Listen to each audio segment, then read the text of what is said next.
Hey, this is James in the Juice again, and I got a story for you.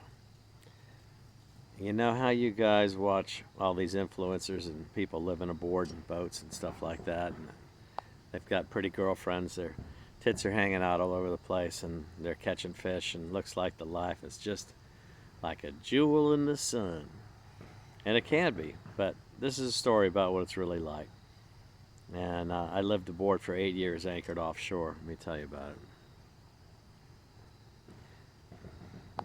When I was 25, I lived aboard a houseboat anchored a half mile offshore, out in a huge bay with a 20-mile view. I could drag my windsurfer out of the bilge any time I felt like it, drop it over the side, and take an afternoon fly over the waves. Shoulders slapping the wave tops, sail tight in a 15-knot breeze, slicing my way between 100 boats in our floating neighborhood we called the Anchorage. Miami was 10 miles north, Key Biscayne 5 miles across the bay, and the wide blue Atlantic and the Gulf Stream lay beyond. In summer, I sailed the Bahamas diving and spearfishing, and in winter, I spent days in camps in the Everglades hunting and exploring or taking trips down to the Keys. It was like living in a giant playground. It was amazing, but it was also hard work. In the morning, a manatee might be munching the coral garden that grew on the houseboat underwater, or a giant blue heron was perched on my dinghy. And when I went out to make a morning pee, he'd go, "Roar," and fly off somewhere. On winter nights, a dolphin hunted around the boat looking for fish. I fed seagulls off the back deck and even fed that manatee once. I carried my own water, groceries, and propane. I got power from 2 solar panels on the roof, which also caught water for bathing. I took celestial navigation. I learned to sail. I had a 16-foot rowing boat I built myself, a 15-horse outboard on the skiff. I took my trash in, bagged my clothes for the day, my books to go to university, and rain gear in case it pissed.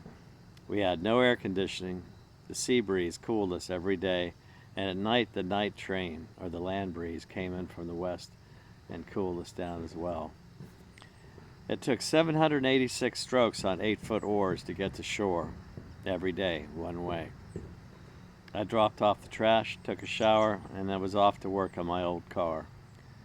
I found a job doing graphic art, designing t-shirts, which I really liked. I played tennis in the evenings or stopped by the local bar on the water for a beer with my friends before rowing out.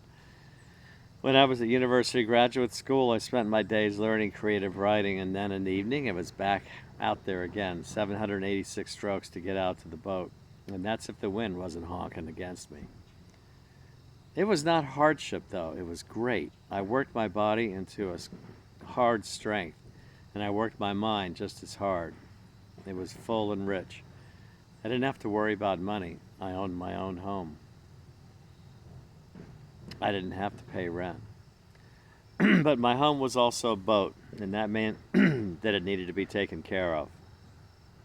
So I made a pact with myself, a promise to myself about how being anchored out on the ocean would be. It was a promise to live a handmade life and take care of my own shit.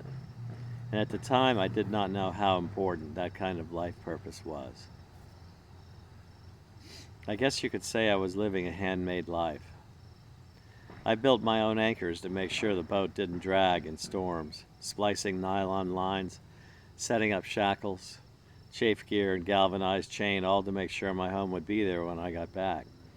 I dove on them regularly to check them, found one day a large orange seahorse, about 8 inches high, clinging in the sunshine to the nylon anchor line, looking for all the world like a circus performer.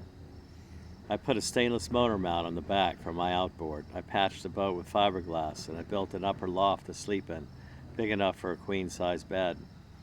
I used my scuba gear to scrape barnacles off boat bottoms of rich people to make extra money. I replaced the rotted walls inside the houseboat and ran a water line down from the roof barrel for a sink and built a cooler out of fiberglass and brown foam for a fridge.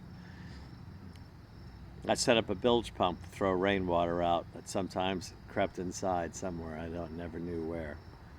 I spent one summer building a 35-foot, 17-ton blue water sailboat with my mother and her boyfriend. And then one summer I sailed that very boat, as captain, 650 miles through the Bahamas with just me and a friend for 3 months. This kind of life, my life as a waterman, was still missing one thing, someone to share it with.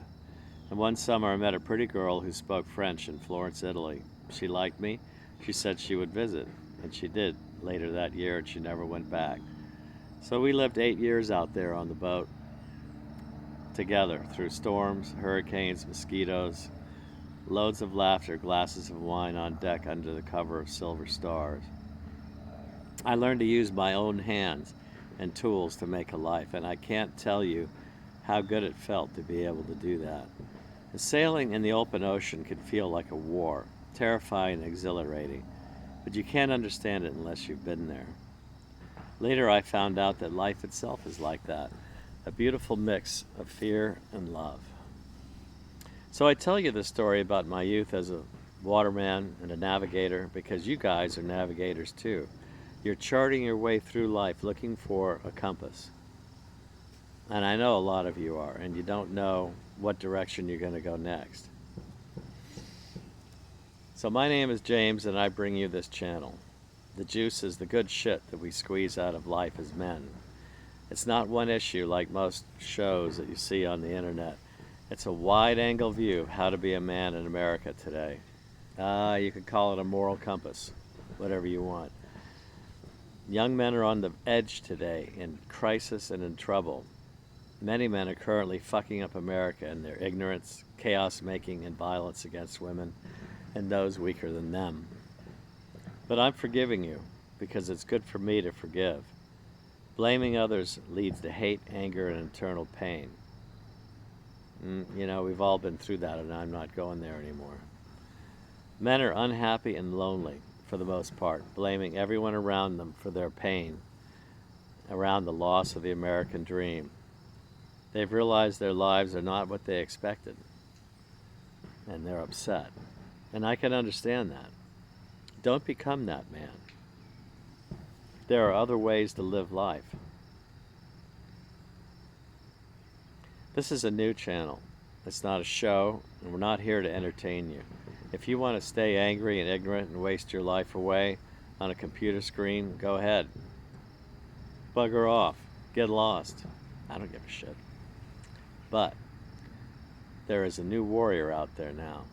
One that lives a handmade life with his own 2 hands. One that is not angry. Not the old warrior that hurts others, but a new one. A stronger one.